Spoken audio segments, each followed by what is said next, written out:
Howdy folks, Elcorex here. Welcome to episode 12 from Thoughts from the Inner Sphere. What today we're going to be talking about is the Thunderbolt. Thunderbolt! Now, that's a pretty interesting mech that I like. It's kind of in its current form in the 3025 era.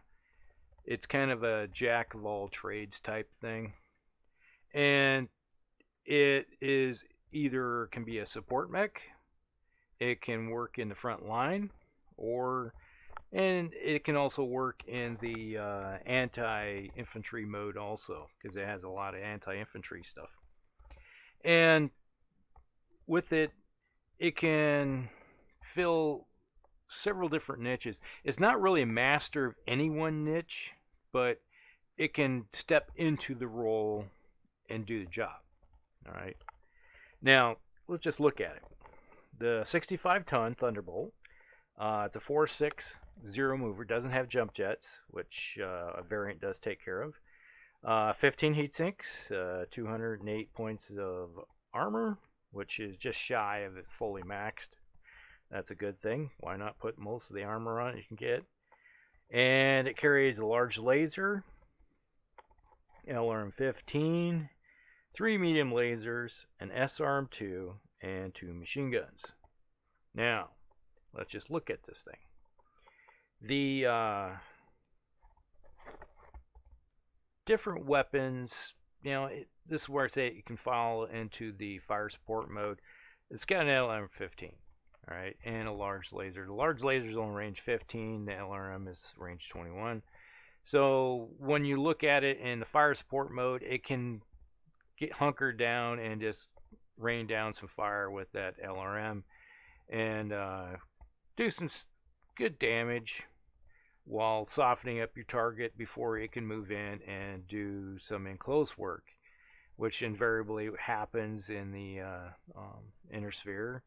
In the 3025 era, almost everything gets down into a rugby scrum where you get into each other's face and you're crawling on each other, fighting over the ball. And I used to play rugby. But it a lot of kicking and scratching and everything. Now, with that, like the medium lasers and the SRM-2 and the machine guns. The machine guns is a really close in your face type of weapon, and I always look at those as more of the anti-infantry.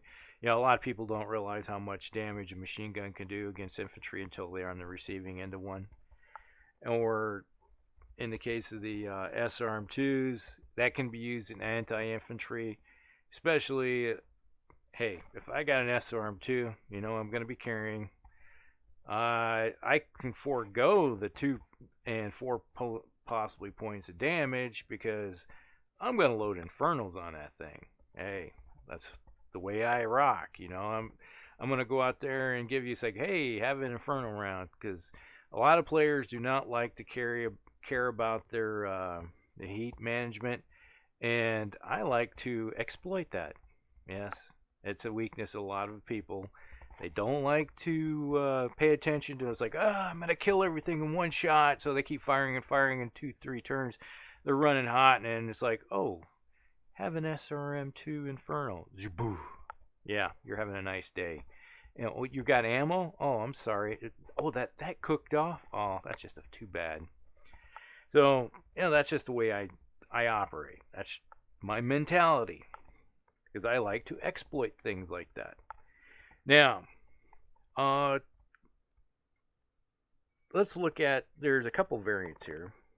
The one, which is how Steiner replaces the large PPC with the, or not the large laser, with a PPC. And, let's see. Also, an SRM-6 replaces the LRM-15. I'm not a big fan of that idea. And it also carries 2 flamers. Okay. Which replaces the SRM. So you're getting rid of your LRM in favor of an SRM-6. SRM-6s are nice. They do some good damage. Usually on an average you're getting around 4 hits. Alright, so you're going to do plink, plink, plink, plink, you know, up to 8 points damage here and there with little 2-point shots. But the flamers, those can be interesting. Especially they can be used against infantry, used against mechs, especially the type person like me. It's like, oh, okay, we're getting in each other's face. I'm going to hit you with the 2 flamers and raise your heat some. Do some damage and raise your heat. That can always be a good thing. Now, when you look at it, like with those 15 heat sinks that this thing carries, fire large laser, and the LRM, then you're not going to worry about heat with those two together. Big problem with this was if you decide to fire the large laser and the medium laser is in the SRM all at the same time, yeah, you're going to have some heat problems. And if you're doing like that, and I see you doing that, and I'm using the same type of mech, but I'm carrying Infernos, guess what? I'm going to give you some more heat. But now let's look at the other variant here. The Light Horse. What they do with this thing, they give it 4 jump jets. Yay, like jump jets. And at the expense of the LRM-15. No, that can't be right. And then replaces the LRM-15, the SRM-2 rack, and the 2 machine guns for jump jets. Why would you do that? I think that's a misprint. All you gotta do is if you're dropping the SRM and the machine gun, that's 4 tons, and you only need 4 tons for jump jets. So this thing would actually still carry the LRM-15, the large laser, and the 3 medium lasers, and make it able to use it in cities or getting over obstacles. I'm always a big fan of jump jets from the purpose of being able to displace yourself. Like I said before, different videos. If you're in a city fight and you want to go from one block to the other and you don't have jump jets, you got to run down the block, around the corner, and back again. But if you have jump jets and it's a level 3 building or a level 4 building, you just up on top, or if it's only a level 3, you can just go completely over it and then move your distance so you can clear that building.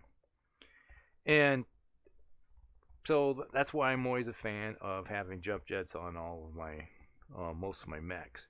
It's not necessary, but if you're in one of those environments where you're seeing a lot of buildings, or you're fighting over buildings, or you want to cross a river, or you see a like a cliff face or something, and you want to get up on top of the hill real quick, get into a firing position like a hull down in a wood hex with partial cover, you jump up there with your jump jets, and then you can just sit there and park yourself up there with your LRMs and just rain until that LRM bay is dry, and then you can come down off your little high horse and then get in their face. So that's the kind of guy I am. I just like to be able to get from one position to the other. You know, that's the Cav guy in me. All right, I like to be able to displace, get into positions, do the most damage, and get out. All right, with the minimal damage to myself.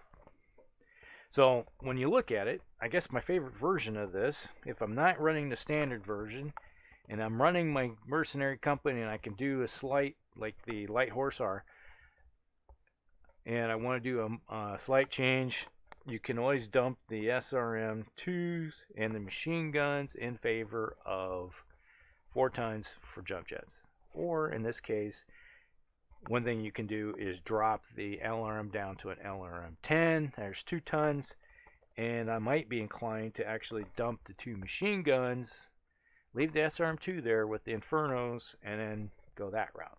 So I can still enjoy the barbecue that's might be popping up there with somebody that's, let's say, you got your Atlas, you're running it hot. Okay, here's some more.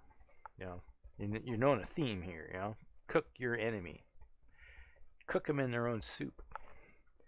So, other than that, with a 4.6, there's not going to be a lot of, with a 4.6 moving mech or 4.6.4, you're not going to be able to displace quickly unless you're using your jump jets to get over wooded area, but it's a respectable. You can move 5 hexes and get that extra bonus, or move 6 hex. It doesn't matter. You're going to be running and get that at extra bonus. And that's what I just like about the Thunderbolt. Over the years, I've always ran a Thunderbolt in most of my units. It's not the prettiest looking mech, especially the older version. Now the new one, that's actually kind of nice looking mech, but I liked how they redesigned it a little bit. But the old Ralpartha early version of it, it's endearing. What can you say?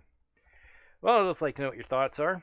This is Helcrex, and you folks have a great day.